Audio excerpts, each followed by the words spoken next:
Hello and welcome to this episode of Raw Chatter. I am your host speaking, Vicky Midwood, health coach and addiction eliminator, helping you to reconnect to your body so that you don't feel the need to turn to external things, particularly food and drink, to quell your anxiety, deal with your emotions, or to just help you to get through the day. So I want to start by saying that this is a bit of an indulgent podcast from me, for the simple reason that some things that have happened over the last couple of weeks, I feel I want to share with you as my listeners and audience, because I want you guys to know I am just a human like you are. I'm no special, different person who's got some kind of amazing skills that have allowed me to get over the issues that I've gotten over and to see things in the way that I now do. It's taken effort. And notice I specifically didn't use the word hard work, because when you put effort in and when you're curious about what is possible and what you can do, you do look at things differently. And I've already shared over the last few weeks a number of things about the importance of communication and being truthful with what you're saying to other people, but also with what you're saying to yourself. And that doesn't mean that you're beating yourself over the head with a big stick and just constantly being self-critical. It just means getting radically honest with yourself, but also with other people. So things that have come up, and the reason I've titled this podcast is about embrace opportunities, because you just never know when you're going to have your eyes opened to the exact thing that you didn't even know you needed. So there's a saying that comes from the big book of AA, Alcoholics Anonymous. For those of you who don't know, the big book is the kind of the textbook, which has a lot of stories in for inspiration and explaining how it actually came about, how AA came about, and the kind of philosophy principles behind it. It's also one of those texts where there's certain things that stick out in your head and you kind of remember. One of them being that they do talk about being recovered from a seemingly hopeless state of body and mind. And so recovered is something that I have spoken about, as opposed to always being in recovery. The big book itself talks about being recovered. But it also looks at, who you're surrounding yourself with and opportunities. And sometimes when we are in a situation where circumstances happen, we can kind of go in one of two directions. And now from reading my blogs, which are on my website, by the way, and also I put quite a few of them on Medium, so subscribe to that if you're not already. But you'll know that I'm not a black or white, an either or, a this or that person. And this is because there are personality traits. And I am somebody who has a tendency to go down the road of pushing too hard and getting addicted and stuck in a cycle of wanting to do more, wanting to do better, believing that there always has to be a black and a white choice. That was my thinking before I recovered from using food and alcohol to help me to deal with my emotions and to just fill in basically what felt like a hole that I didn't even know then was a hole that needed filling, even when I was little. And some of you listening will know what I'm talking about. You never feel quite right. You never feel quite like you fit in. You never feel quite like you're good enough, or that you're meeting expectations of yourself, of other people. It always feels like there's something missing, like there's a bit of a hole. That's kind of how I describe it. And I used food to try and fill that hole to some degree. I also used alcohol and various other means, over-exercising, etc. And ultimately, it's about you understanding yourself, because only when you really understand you and what you like, what you don't like, what turns you on, what lights you up, what gets you excited and enthused about life, and the stuff that really makes you feel uncomfortable and a bit icky. Honestly, when you know this stuff, it's much easier to recognize you need to have both parts. You need to have the dark and the light, the icky stuff and the really nice stuff. And the more you know yourself, the more you can work with that knowing. but you've got to get the knowing in the first place. And that does mean that you have to take some time to do the work, or put in the effort, if you like.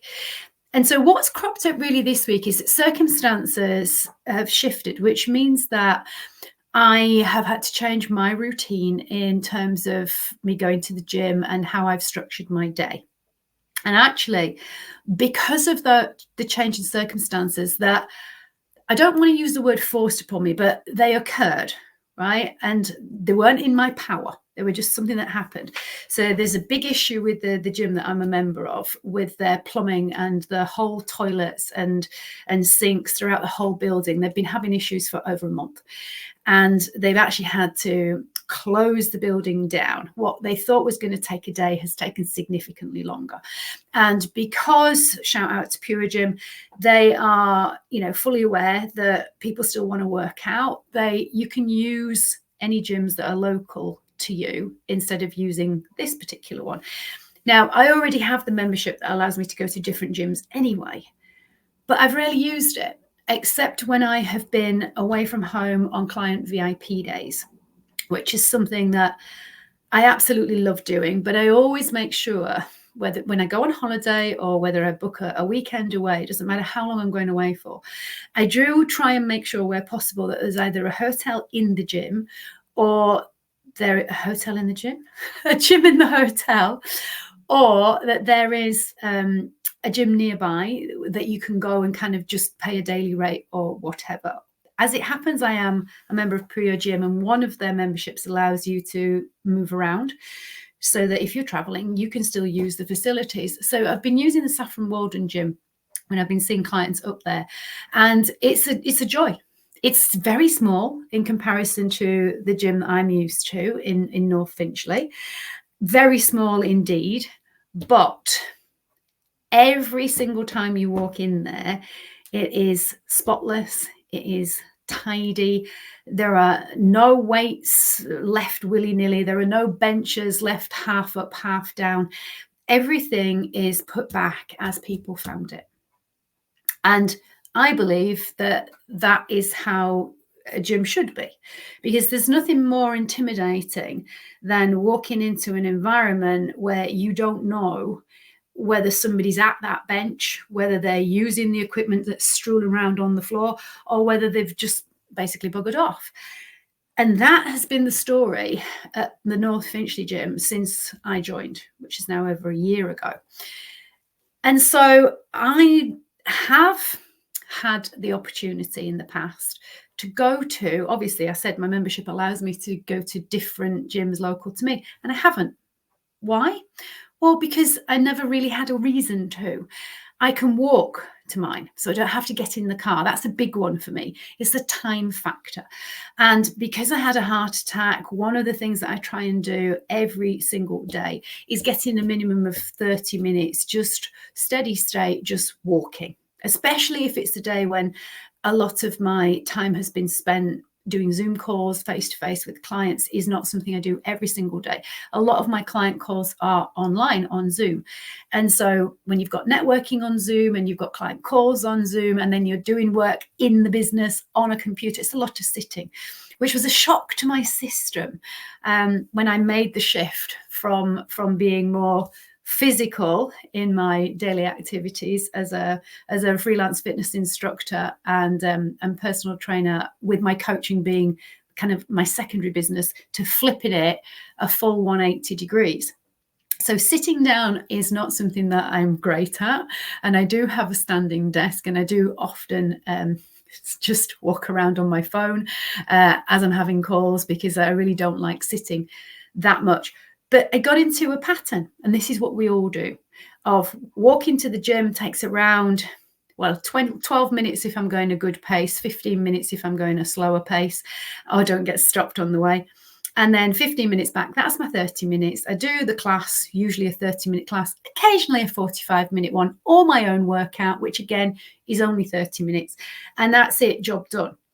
But when you factor in then having to drive the car, having to park, and then factor in traffic, which you have no control over, that can take quite a long time and quite a chunk out of your day. And so I haven't, when the gym has closed in the past, I haven't taken the opportunity to have a look at the other gyms that are local to me. However, this time I decided to. And I decided to take a look at the Finchley gym, which is massive compared to ours. And I thought ours was pretty big, but it's really huge on floors. They've got different rooms and a separate studio that has its own door and what have you for spin. And it's a great gym, but it's a shambles. And this is where I shared actually this week on one of my stories that I was just so surprised because I spent longer looking for the equipment that I wanted to use than I did actually using the equipment. And that is purely and simply because people had not put stuff back.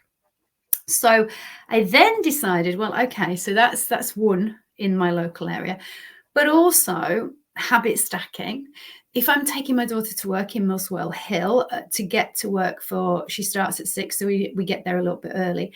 It meant that I could visit the Muswell Hill branch. And so I did. And I was hoping that it would be a different story. And it was. It was a different story. It was so much neater. It's another massive gym set out on different floors and on different levels. And here's the funny thing, because when you look at things and you kind of go back into the past, because that's what your brain does, I actually taught in that building a long time ago. I covered for somebody teaching some fitness classes while she was on holiday. And I was trying to picture exactly where the studio was when it was the building and it was used for something else. And it's quite funny how I don't have that brain. And I know creative people do, and people who are into designing properties and can walk into a room and see how it can all be different. I don't have that skill set. And so I couldn't quite fathom out where we were actually, what was the studio and what was the other bits around it. But suffice to say, it was just a nicer experience because there wasn't a load of kit strewn around earlier. And what is the point of me telling you about my escapades around gyms? Well, the change in what happened was out of my control. So circumstances were basically forced upon me where I could say, okay, I can't go to the gym then, it's shut. Or I could jump on the opportunity that they offered to go to different local gyms. And I chose that option. And that opened the door for me to see a different side of things, to actually see that when I do drop my daughter off at work now, I could go to that gym and get my workout in first thing in the morning. And that is my preferred time. And this comes right circling back to you knowing you. I really enjoy working out first thing. It sets me up for the day. It energizes me. I feel good. It's also then it's ticked off my list. All right. I exercise because I need to. I have Hashimoto's, which I've shared with you before. So it's important that I do the right kind of exercise. But it's also important for my heart as well, that I keep my heart healthy. And so getting the right balance of moving and doing something different each day is important. And I like the fact that I can go into a gym and do different things each time I go. And it's all the equipment's there and I don't have to worry about it. And so this is now where, because of that enforced, if you like, change and me grabbing the opportunity to see what else was available to me, I can now choose to change my morning routine on the days that normally I've gone to the gym on a lunchtime, which is eaten into my afternoon. Will that shift then how I work and how productive I am? Time will tell. And here's the thing, I'm going to get curious. So I'm going to give it a go. And I'm going to give it the month of July for me to switch around when I work out, how I work out, and where I work out, and see what happens. And so I wanted to jump on today and say, sometimes when we have no choice but to make a different choice, when circumstances happen and we have got to change our routine and our patterns in one way, shape or form, we can look at it in two ways. We can either feel, oh no, well, I'll just stop doing the thing then, or we can decide to see what else is possible. And that's what I want you to think about, because when it comes to changing our behaviors and our routines, and we have to make an active or a proactive choice for ourselves just because we decide to, sometimes it's a lot harder to make that choice. And it feels just so much easier to stay with what we already know. But when, in effect, that option now has been chopped off and you have to go over there, actually then you realize, oh my God, I wish I'd done this before. This is fantastic. It actually opens doors that you didn't even know you wanted to go through. And I think for lockdown, that did the same for a number of people who recognized that actually they like working from home, or it was an opportunity to get really into a hobby that then became a business, which they would never have had that opportunity to do. They'd have never have given themselves the time to do it had the whole lockdown not forced anybody to have a stop.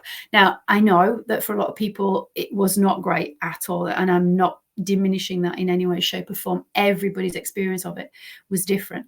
But what I'm saying to you is, when things kind of get forced on you, when circumstances happen that you really have no control over, I'm going to invite you to see, what now is that allowing me to have a go at? What now is that allowing me to get curious about? What is possible if I go over here? And that's what I want you to leave you with, because life, I believe, is about growing and becoming the person that we can be, but we just don't know. And so the more you can experience things, the more you can have a go at things. And if it doesn't work out, well, at least you know that now.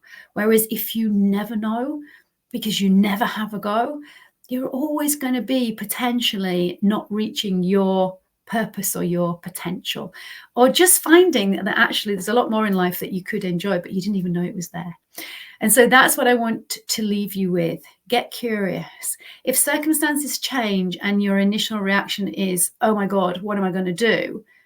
Then shift how you ask that and go, okay, what am I going to do? Let's look at it through a different set of eyes. And let's make curiosity your word for the rest of this year, because so many of us are capable of so much more than we realize. It's just that we've never allowed ourselves the opportunity to find out. If you have any comments on that, I would love you to share them. If you have any experiences where you have found that change has been kind of thrust upon you and it's been, in the end, it's been fantastic, even though initially you may have been skeptical and concerned, please do share them. If you like what you have heard, give me a thumbs up, hit that like button, and please do subscribe. If anything I've talked about you think might be helpful to somebody else, please do pass on this podcast to them. And on that note, I just want to share the good news that I had this week as well, that alcoholfree.com are now featuring my podcast on their website. So that's a yay. The more people I can reach, the more people I can serve, the more people I can help to get out of their own way and to stop hating themselves, so that they can create the life, the body, the health that they want, the better. And on that note, I just want to leave you with, we only have one life and one body as far as we know. So please take care of it, because it is taking care of you. Until next time, have a good one. Bye-bye.